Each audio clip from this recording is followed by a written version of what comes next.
हरे कृष्ण कृष्ण कृष्ण हरे हरे, हरे राम राम राम हरे हरे। ग्रंथ श्रीमद् भागवतम महापुराण की जय। नित्य लीला प्रवेश अभय चरणारविंद भक्ति वेदांत स्वामी श्री प्रभुपाद की जय। Srimad Bhagavatam canto 4 chapter number 6 verse number 25 से आज हम प्रारंभ करेंगे। इस आध्यात्मिक जगत में प्रवेश करने से पहले गुरु और गौरंग से कृपा की याचना करते हुए मंगलाचरण करेंगे, ताकि हम जो कुछ श्रवण करने वाले हैं उसका हमें पूरा पूरा लाभ प्राप्त हो सके, जो कि है कृष्ण प्रेम की प्राप्ति। गुरवे गौरचंद्राय राधिकाय तदालये कृष्णाय कृष्ण भक्ताय तद्भक्ताय नमो नमः। नारायणं नमस्कृत्य नरं चैव नरोत्तमं दैवीं सरस्वतीं व्यासं ततो जयमुदीरये। नष्टप्रायेषु अभद्रेषु नित्यं भागवत सेवया भगवती उत्तमश्लोकी भक्तिर्भवति नैष्टिकी। पञ्चतत्त्वात्मकं कृष्णं भक्तरूपस्वरूपकं भक्तावतारभक्ताख्यं नमामि भक्तशक्तिकम्। जय श्री कृष्ण चैतन्य प्रभु नित्यानंद श्री अद्वैत गदाधर श्रीवासदि गौर भक्तवृंद। Hare Krishna Krishna Krishna Hare Hare, Hare Hare Rama Rama Rama Hare Hare. Shrimad Bhagavatam Canto 4, chapter number 6, verse number 25 से हम स्टार्ट करेंगे, जहाँ पर हम अभी ब्रह्मा जी के साथ सारे देवताओं के साथ कैलाश की ओर जा रहे हैं। और कैलाश का अत्यंत ही सुंदर जो वातावरण है उसके विषय में हम पढ़ रहे हैं, जहाँ पर कैलाश के जो सुंदर सुंदर वस्तुएं हैं, कैलाश के ऊपर कितना सुंदर वातावरण है, सुंदर सुंदर चीजें हैं, जैसे नदियां हैं, झीलें हैं, सरोवर हैं, पशु हैं, पक्षी हैं, उनको वर्णन करते हुए शुकदेव गोस्वामी हमें कैलाश में शिव जी के पास लेके जा रहे हैं। तो श्लोक नंबर 25 से पढ़ेंगे। ययो सुर स्त्रियः क्षत्र अवरुह्य स्वदिश्रयतः क्रीडन्ति पुंसः सिञ्चन्त्यो विगाह्य रतिकर्षिता। ययौ सुरस्त्रियः क्षत्त, यानी जो नदियां, जो हम दो नदियों के विषय में पढ़े थे, एक अलकनंदा और नंदा, वो कैसी हैं? उसके अंदर सुर स्त्री यानी स्वर्ग की स्त्रियां जो हैं वो अवरोह्य उतरती हैं और स्वदृष्णतः अपने अपने विमानों से क्रीडंती, वो अपने अपने पतियों के साथ वहां पर क्रीड़ा करते हैं। जल एक दूसरे को छिड़कती हैं और जल में प्रवेश करती हैं। रति कर्षति और रति करती हैं। और ये हमने कल पढ़ा था। इसके बाद आज हम उसी नदी के विषय में श्लोक नंबर 26 से पढ़ेंगे। वहां पर सुखदेव गोस्वामी कहते हैं, मैत्रेय मुनि विदुर जी से कहते हैं, ययुस्तत्स्नान विपृष्ट नवकुङ्कुम नवकुङ्कुमपिञ्जरं वितृष्योऽपि पिबन्त्यम्ब पाययन्तो गजगजी। कि वो जो स्त्रियाँ स्वर्ग की इस सरोवर में उतरती हैं तो उनके शरीर पे बहुत सुंदर-सुंदर कुमकुम, अम्बेर वो सब लगा रहता है ना, तो उसके कारण वो जल जो है वो भी अ, सुंदर हो जाता है और भी उसके अंदर वो कुमकुम का कलर मिल जाता है तो पीला-सा हो जाता है और उसमें बहुत सुगंध क्योंकि स्वर्ग की जो स्त्रियाँ हैं उनके शरीर में बहुत ही अलौकिक सुगंध है।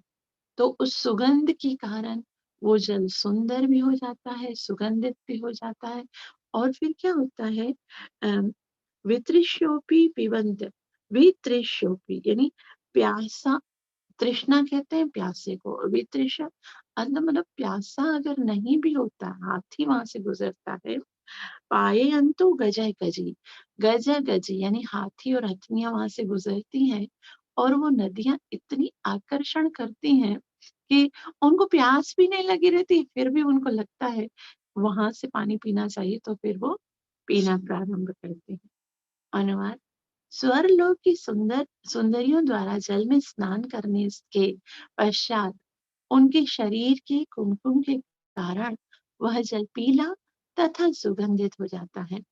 अतः वहां पर स्नान करने के लिए हाथी अपनी अपनी हथनियों के साथ आते हैं और प्यासे ना होने पर भी वे उस जल को पीते हैं और फिर अ, जो वो इतना सुंदर स्थान है कि देवता जो है अपने विमानों से गुजरते जैसे हम लोग भी इस भौतिक जगत में कैसे होते अलग अलग पिकनिक पॉइंट्स पे जाते हैं तो देवता जो है अपने अपने विमानों से कैलाश की ओर आते हैं और और देवताओं के विमानों का वर्णन करते हुए मैत्रेय मुनि कहते हैं तारहेम महारत्न विमान शतसंकलाम् जुष्टां पुण्यजनस्त्रीभिर्यथाकं सतडिद्धनं तार हेम महारत्न तार है मतलब वो जो विमान है देवताओं के वो कैसे हैं हे, हेम हेम कहते हैं सोने को और ममाहर मतलब सोने चांदी और हीरे मोती उन पर लगे रहते महारत्न बड़े बड़े रत्नों से सुसज्जित होते हैं विमान यानी उन विमानों को और शत संकलाप शत मतलब सैकड़ों संकलाप मतलब जो पुंजित होते हैं जुष्टम जो व्यक्त भोग भोगा गया मतलब वहां पर इतना सुंदर वातावरण होता है कि पुण्य जन स्त्री भी यानी यक्षों की जो स्त्रियां हैं वो भी वहां पर आती हैं और यथा खम स तड़ित तड़ित का मतलब होता है तरित घनम का मतलब होता है बिजली तथा बादल तो वो जो देवता वहां पर आते हैं उनके विमान में से इतनी सारी हीरे मोती सोने चांदी लगे हुए होते हैं तो इतनी चमक आ रही होती तो जिस तरह से आकाश जो होता है क्षत जो तड़ित वो जो आकाश है वो बिजली से और बादलों से कितना सुसज्जित लगता है तो उसी तरह से ये इन विमानों के कारण ये जो कैलाश पर्वत है वो भी उसी तरह से सुसज्जित लगता है। स्वर्ग के निवासियों के विमानों में मोती, सोना तथा अनेक बहुमूल्य रत्न जड़े रहते हैं। स्वर्ग के निवासियों की तुलना उन बादलों से की गई है जो आकाश में रहकर बिजली की चमक से सुशोभित रहते हैं। शिला प्रभुपाद की जय। शिला प्रभुपाद जी कहते हैं यहाँ पर जिन विमानों की चर्चा है वे हमारे परिचित विमानों से विभिन्न है तो यहाँ पर कौन सी विमान है यहाँ पर स्वर्ग के विमान हमारे विमान कैसे हैं इनके अंदर पेट्रोल डालते हैं फिर वो चलते हैं कभी खराब हो जाते हैं कभी गिरते हैं लोहे के बने होते हैं लेकिन ये कैसे हैं ये अलौकिक स्वर्ग के विमान श्रीमद् भागवतम तथा समस्त वैदिक साहित्य में विमान के अनेक वर्णन किए गए हैं विभिन्न लोकों में विभिन्न प्रकार के विमान होते हैं इस पृथ्वी लोक में विमान यंत्र चालित हैं, किंतु अन्य लोकों में विमान मंत्र बल से चलते हैं। जैसे हम लोगों के विमान जो होते हैं वो इंजन होता है, ड्राइवर होता है और पायलट होता है, उसको चलाते ना। तो उन जो स्वर्ग लोक के विमान होते हैं, या जो जैसे हमने देखा जो रावण का जो विमान है, पुष्पक विमान, तो वो लोग इस वो विमान को चलाने के लिए उनको कोई ड्राइवर की या पायलट की आवश्यकता नहीं है। वो बस खाली मंत्र होता है या मन होता है कि भाई मुझे यहाँ पर जाना है, इशारा कर देते हैं, विमान खुद ब खुद चलते हैं। इनके इतने अच्छे विमान होते हैं कि उनमें पेट्रोल डीजल डालना भी नहीं पड़ता, ये मन की गति से चलते हैं। तो श्रील प्रभुपाद जी कहते हैं कि यहाँ के जो विमान है वो यंत्र बल से चलते हैं, किंतु अन्य लोगों के विमान मंत्र बल से चलते हैं, ना कि यंत्र बल से। वे विशेषतः स्वर्गलोक के वासियों के आमोद प्रमोद के लिए उपयोग में लाए जाते हैं, जिससे वे एक लोक से दूसरे लोक में जा सके। सिद्ध लोक में तो विमान के बिना ही यह लोक से दूसरे लोक में लोक की यात्रा की जाती है। अब इनको तो फिर भी देवताओं को विमान चाहिए होता है। वो जो सिद्ध लोग हैं वो तो खाली इशारा करते हैं, ऐसे सोचते हैं, तो वो वहां पर पहुंच जाते हैं, फटाफट उड़ जाते हैं, मतलब विमान की जरूरत ही नहीं, वो खुद ही उधर आके पहुंच जाते हैं। और आगे कहते हैं कि स्वर्ग के आकाश से की गई है, क्योंकि वे आकाश में उमड़ते हैं। यात्रियों की तुलना बादलों से की गई है और स्वर्ग के निवासियों की मनोहर ललनाओं की तुलना बिजली से की गई है। कुल मिलाकर उच्च लोकों से यात्रियों के साथ कैलाश पर आने वाले विमान देखने में अत्यंत मनोहर लग रहे थे। तो विमान इतने सुंदर हैं, और उसके अंदर जो ये जो मोतियां हीरे वगैरह लगे हुए हैं, और उनके ऊपर जो यात्री हैं और जो स्त्रियां हैं, वो इतना सुंदर वातावरण है, वहां पर आकर पहुंची है। और वो वन कैसा है, वहां पर कुबेर जी का भी स्थान है और बहुत ही सुंदर वन है। उसके विषय में कहते हुए ये मैत्रेय मुनि विदुर जी से कहते हैं, श्रुते गोस्वामी परीक्षित से कहते हुए कहते हैं, हित्वा यक्षेश्वर पुरीं वनं सौगन्धिकं च तत् द्रुमय काम दुघैर्य हृद्यं चित्रमाल्य फलच्छदै। हित्वा, हित्वा मतलब पीछे पीछे छोड़कर, यक्षेश्वर पुरी, यक्षेश्वर यानी जो यक्ष की यक्ष नहीं है, यक्षेश्वर, उनके जो ईश्वर है वो कौन है, कुबेर जी। उनका जो पुरी है यानी उनके शहर को पीछे छोड़कर वनम सौगंधिकम चतर, वनम यानी वन में, सौगंधिकम यानी सौगंधिक नाम का जो वन है उसकी ओर गए, और द्रोमय काम दुर्गय नृत्यम, और ऐसा द्रुम यानी वृक्ष से अ, काम दुगै, कामनाओं के को पूरा करने वाले, कामनाओं को पूरा करने वाला कौन सा वृक्ष होता है, उसको क्या बोलते हैं, उसको बोलते हैं कल्पत्रु वृक्ष। तो वहां हाँ, कल्पत्रु वृक्ष है। और हृदय उसको आकर्षित करता है, चित्रित, चित्रित माल्य यानी उसके अंदर जो पुष्प है वो इतने सुंदर हैं कि वो हृदय को आकर्षित करते हैं। फल, और फल जो है वो भी बहुत सुंदर है, पत्ते भी बहुत सुंदर है, मतलब वो जो सुंदर वन है उनमें सुंदर से वृक्ष हैं, और सुंदर से वृक्षों में सुंदर फूल फल और पत्ते हैं। अनुवाद, यात्रा करते हुए देवता सौगंधिक वन में होकर निकले, जो कि अनेक प्रकार के पुष्पों, फलों तथा कल्प वृक्षों से पूर्ण था।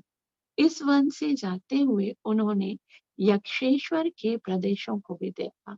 तो यहाँ कैलाश में ही कुबेर जी का स्थान है, लगता है ऐसा है कि कुबेर जी, क्योंकि यहाँ पर देखा है उन्होंने। और कैलाश में कल्प वृक्ष भी है। जैसा पहले कहा जाता है ना, कल्प वृक्ष स्वर्ग में होते हैं या वैकुंठ में होते हैं, तो कैलाश में भी कल्प वृक्ष है और कुबेर जी का स्थान भी है। और बहुत ही सुंदर वृक्ष हैं, वृक्षों के अंदर बहुत ही सुंदर फल फूल लगे हैं। श्रील प्रभुपाद जी बता रहे हैं कि यक्षेश्वर को कुबेर भी कहा जाता है और वे देवताओं के खजांची भी हैं। वैदिक साहित्य में उनका जो वर्णन हुआ है उसमें यह बताया गया है कि वे अत्यंत ही धनी है। तो कुबेर जी क्योंकि कैशियर है, खजांची है देवताओं के, तो बहुत ज्यादा धनी भी है। इन श्लोकों से लगता है कि कैलाश कुबेर के निवास स्थान के निकट है।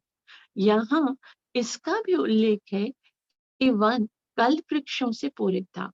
ब्रह्म संहिता में हमें कल्प वृक्ष के विषय में जानकारी मिलती है कि जो वैकुंठ लोक में विशेष रूप से कृष्ण लोक में पाया जाता है। तो ये वैकुंठ लोक है या कृष्ण लोक है, उसका वृक्ष है वास्तव में ये कल्प वृक्ष। वहां पर पाया जाता है। ब्रह्म संहिता में भी ब्रह्मा जी बोलते हैं। तो यहाँ पर हमें यह पता चलता है कि ऐसे कल्प वृक्ष श्री कृष्ण की कृपा से शिव के आवास कैलाश में भी पाए जाते हैं। ऐसा लगता है कि कैलाश का विशिष्ट महत्व है। यह प्रायः कृष्ण के धाम सदृश है। तो कैलाश बहुत ही विशेष पर्वत है और ये इतना सुंदर है जैसे कि भगवान का धाम। और ये सुंदर क्यों है जानते हो? क्योंकि सदैव शिव जी वहां पर कृष्ण का स्मरण करते हैं। जिस जगह पर, उस स्थान पर जहां पर कृष्ण का स्मरण होता है, जहां पर कृष्ण के विषय में बात की जाती है, नाम संकीर्तन होता है, जहां पर कृष्ण के श्रीमद् भागवतम का पाठ होता है, तो शिव जी तो सदैव ऐसा करते हैं ना।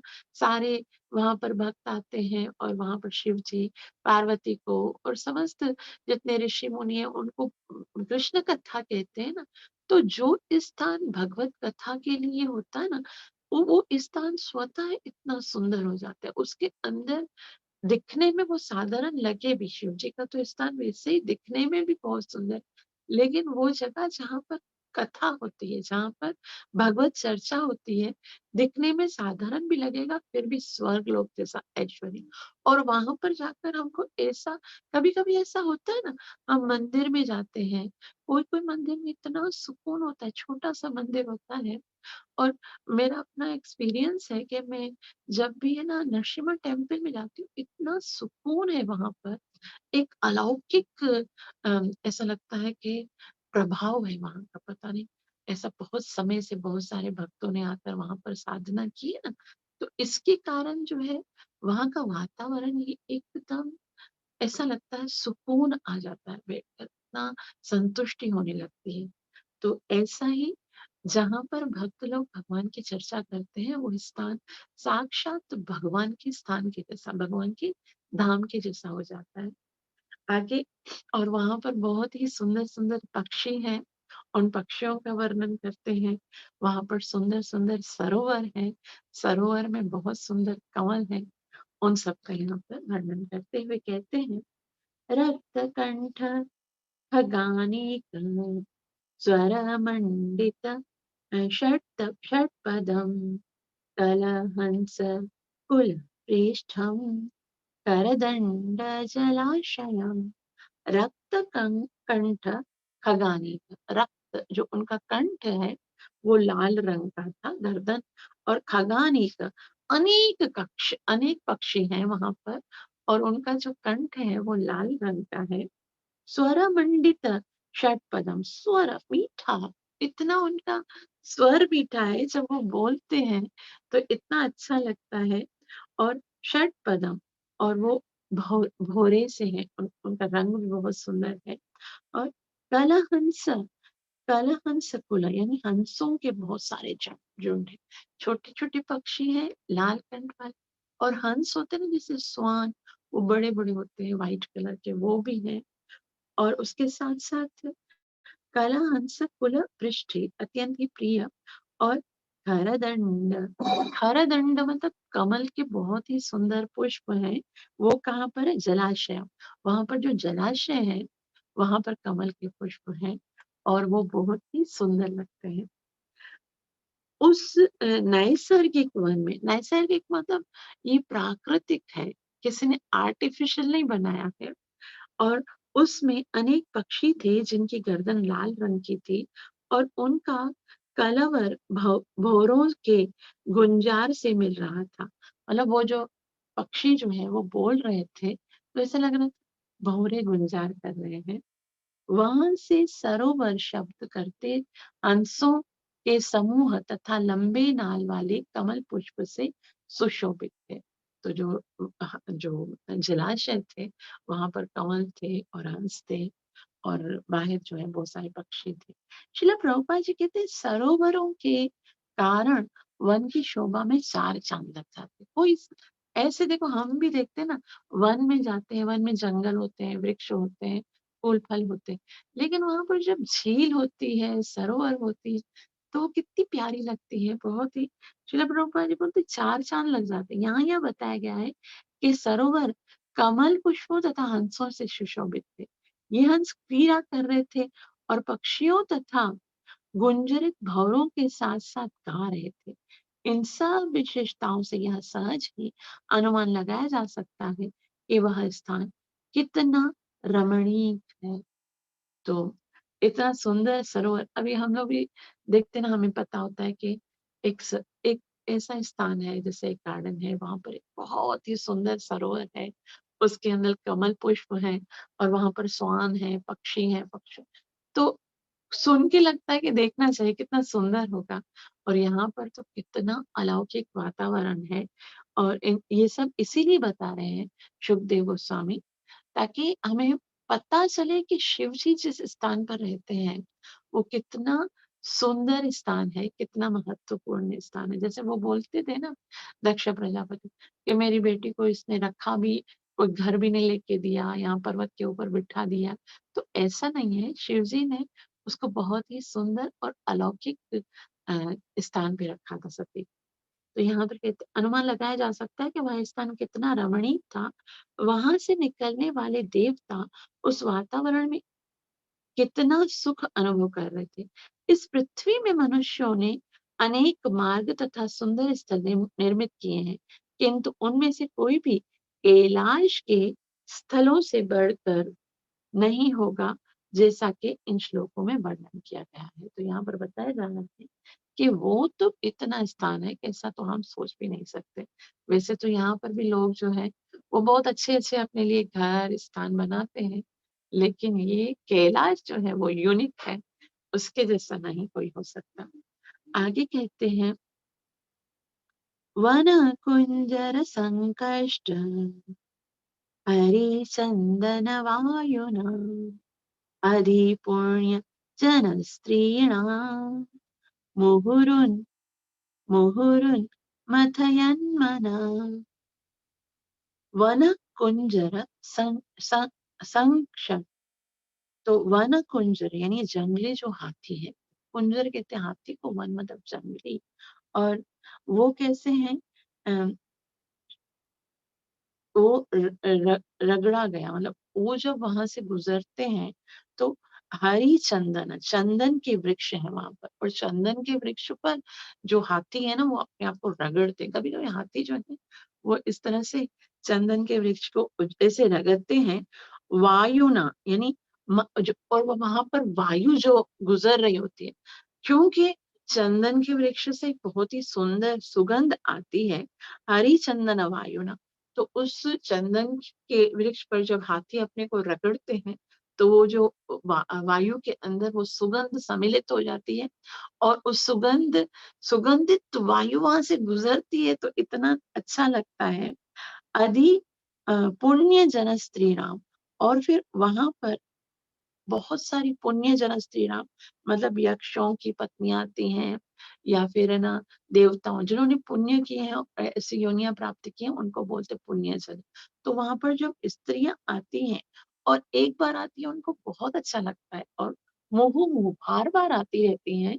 और उन्मथ मन, और वहां का वातावरण देखती है, झीलें हैं, उनके अंदर सुंदर कमल हैं, और इतने सुंदर सुंदर पशु हैं, पक्षी हैं, सरोवर हैं।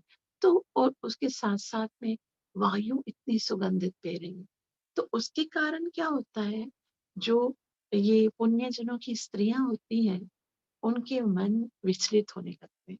ऐसा बताया जाता है श्रील प्रभुपाद जी कहते हैं कि वातावरण का हमारे मन पर बहुत असर पड़ता है। देखो, जहाँ पर हम जाते हैं, अगर बहुत ही सात्विक, बहुत ही भक्तिमय वातावरण होता है, भले हम स्वभाव से भले कामी हैं, लोभी हैं, लेकिन वातावरण के कारण हमारे अंदर चेंजिंग आ जाती है। फिर हम लोग देखते हैं कि भई यहाँ पर वातावरण इतना प्योर है, तो हम भी हमारा मन भी उसमें लगने लगता है।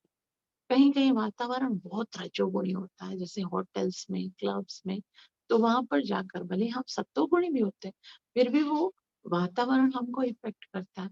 तो ये वाला वातावरण अ, इतना सुंदर है कि वहाँ पर आकर देवताओं की, स्त्रियों के मन जो है, वो विचलित होने लगते हैं। अनुवाद: ऐसा वातावरण जंगली हाथियों को विचलित कर रहा था, जो चंदन वृक्ष के जंगल में झुंडों में एकत्रित हुए थे और बहती हुई वायु अप्सराओं के मनों को अधिकाधिक इंद्रिय भोग के लिए विचलित की जा रही थी। श्रीला प्रभुपाद जी बहुत ही सुंदर रीति से समझाएंगे तात्पर्य श्रीला प्रभुपाद द्वारा। श्रीला प्रभुपाद जी कहते जब भी इस भौतिक जगत में सुंदर वातावरण मिलता है, तो विषयी जी जनों के मन में तुरंत ही काम वासना जागृत हो जाती है। तो वातावरण के कारण जो है वो काम वासना उत्पन्न होने लगती है। इसलिए ऐसा कहा जाता है कि अपनी इंद्रियों को ऐसी जगहों पर नहीं लेके जाना चाहिए, ऐसे जैसे ऐसी वस्तुओं को नहीं दिखाना चाहिए। वासना हम सबके हृदय में है, और अगर हम उसको एक प्रतिकूल वातावरण मिलता, अनुकूल वातावरण मिलता है, तो वो वासना उभर कर सामने आती है। इसलिए जो लोग जो है इंटरनेट पर, यूट्यूब पर इस तरह के दृश्य देखते हैं, या इस तरह का कोई भी दृश्य होता है सामने, तो फिर हृदय के अंदर जो वासना है ना, वो बाहर आ जाती है। तो श्रील प्रभुपाद जी इसलिए कहते हैं कि अ, जब ऐसा वातावरण मिलता है, तो विषय जनों के मन में तुरंत ही काम वासना जागृत हो जाती है। यह प्रवृत्ति भौतिक ब्रह्मांड में ना केवल इस लोक में, वरन उच्च लोक में भी पाई जाती है। इस जगत में ऐसे वातावरण की मस्तिष्क पर जो प्रभाव पड़ता है, उससे सर्वथा विपरीत वैकुंठ लोक में पड़ता है। तो यहाँ श्रीला प्रभुपाद जी कहते हैं कि आप ये मत समझो कि ये जो वासना है, काम वासना का जो प्रभाव है, वो केवल इस पृथ्वी पर है। वो तो स्वर्ग लोक में भी है। स्वर्ग लोक की स्त्रियां हैं ना, अभी गई हैं यहाँ पर, तो वहां पर भी है। और यहाँ श्रील प्रभुपाद जी बता रहे हैं कि वरन उच्चतर लोकों में भी पाई जाती है। इस जगत में ऐसे वातावरण का मस्तिष्क पर जो प्रभाव पड़ता है, इससे सर्वथा विपरीत जो है वो अम, भगवान के वैकुंठ में पड़ता है। यहाँ पर क्या पड़ता है? यहाँ पर वातावरण का प्रभाव हमारे मन को विचलित करता है वासना पूरी करने के, और वहां पर वातावरण जो है जो हमारा मन जो है वो भगवान की सेवा में लगता है। भौतिक जगत और आध्यात्मिक जगत में ये बहुत बड़ा अंतर है कि भौतिक जगत में जीव इंद्र तृप्ति चाहता है, और आध्यात्मिक जगत में जीव जो है वो कृष्ण तृप्ति चाहता है। तो यहाँ श्रील प्रभुपाद जी कहते हैं वहां की स्त्रियां इस लोक की स्त्रियों से क्रीड़ा सैकड़ों हजारों गुना अधिक सुंदर होती हैं, और वहां का आध्यात्मिक वातावरण भी उत्तम होता है। ऐसे मनमोहक वातावरण के होते हुए भी वैकुंठ के वासियों के मन भगवान के यशोगान में इतना निमग्न रहते हैं कि इस सुख के आगे वह काम सुख तुच्छ प्रतीत होता है। तो इतना सुंदर वहां पर वातावरण होता है वैकुंठ में, तो आध्यात्मिक जगत है तो कितना सुंदर होगा। लेकिन मन विचलित नहीं होते, विचलित मन खाली भौतिक जगत में होते।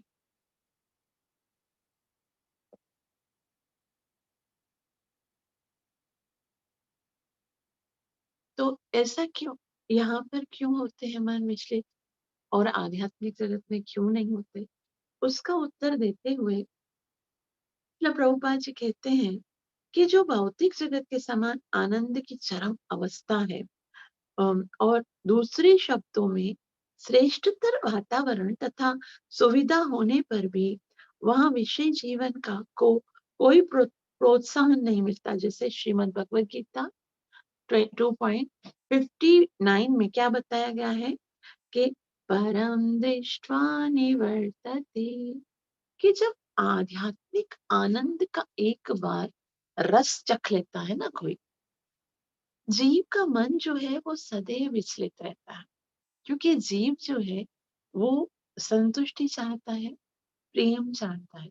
और इस भौतिक जगत में हर कोई सोचता है कि भक्ति तो ठीक है, भक्ति तो करनी है, लेकिन मुझे अपनी इंद्रियों को भी संतुष्ट करना है।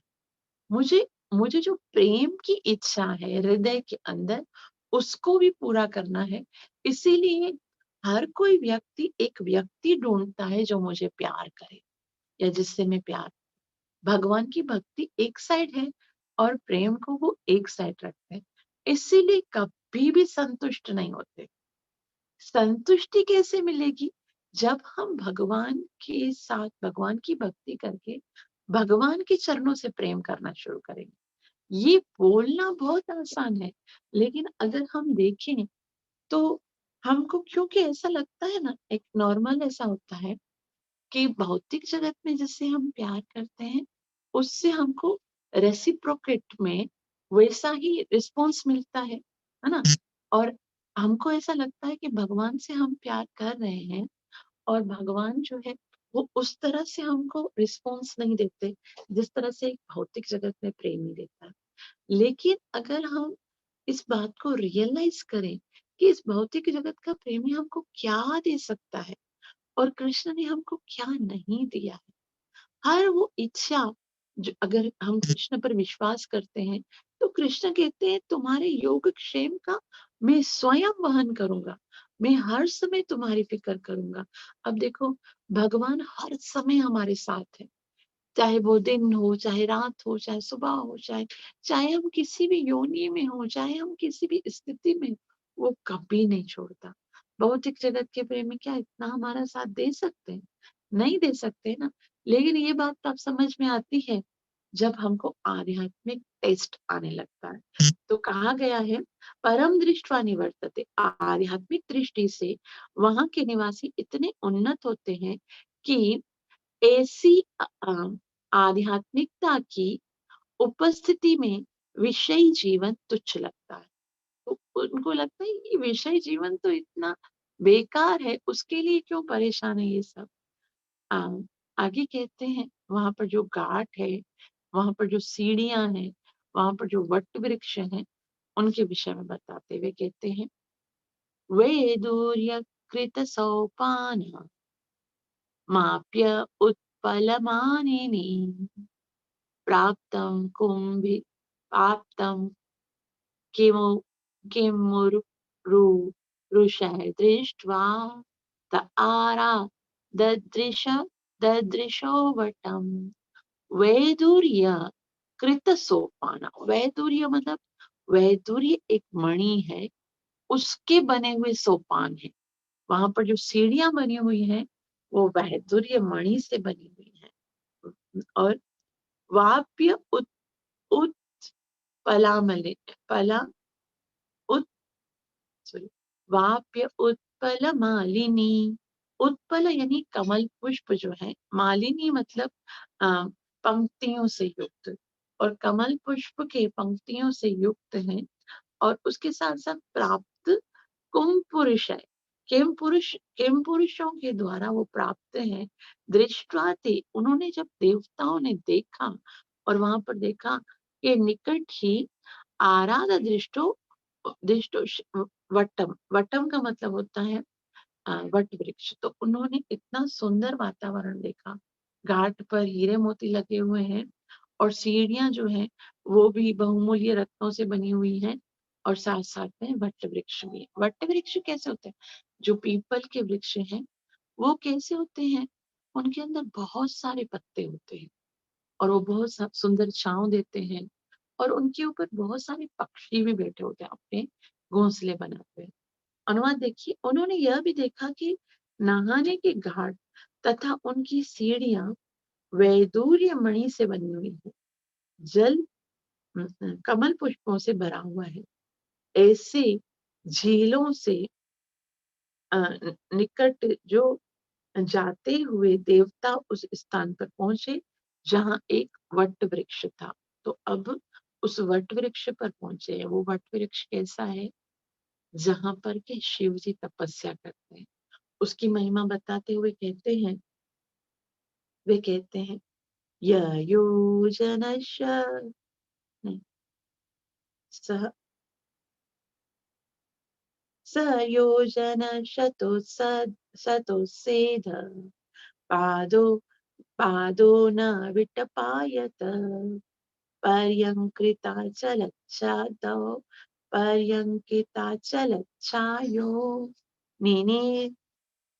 निरीडस्तापवर्जितं स योजन शतोस्त। योजन मतलब बहुत सारे, 100 योजन तक फैला। वो वट वृक्ष जो था वो 800 योजन, ये तो पता, स योजन शतोसत।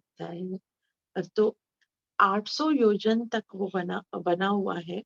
और पादो न वटपायन, पादो उन यानी 1/4 कम 600 मील तक वो फैला हुआ है। विट्टम का मतलब उसकी शाखाएं जो है वो फैली हुई है। आयत और परियक, परियक मतलब चारों ओर से, कृत यानी बना हुआ, अचल स्थिर, छाया यानी छाया, निनीड बिना घोंसलों के, ताप वर्जित, ताप वर्जित यानी गर्मी नहीं। तो ये ऐसा वृक्ष है जो बहुत बड़ा है, आर्य बहुत बड़ा है। और उसके अंदर बहुत सारे सैकड़ों 800 योजन तक फैला हुआ है, माइल तक। और उसके अंदर बहुत सारे पक्षी हैं, बहुत सारे पत्ते हैं, मतलब बहुत घना है। और इसके कारण जो है, निर्दस तापवर्जित, तापवर्जित मतलब उसके नीचे बैठो तो ऐसा लगता है कि मौसम एकदम ठंडा है, गर्मी नहीं लगती, लेकिन फिर भी वो एकदम शांत है। निनीड का मतलब होता है उसके ऊपर कोई भी घोंसला नहीं है, कोई भी पक्षी वहां पर। क्योंकि पक्षियों का जो बोलना है वो कभी कभी हमको डिस्ट्रैक्ट करता है, कभी कभी उनकी ओर मन चला जाता है और ध्यान कर रहे होते हैं।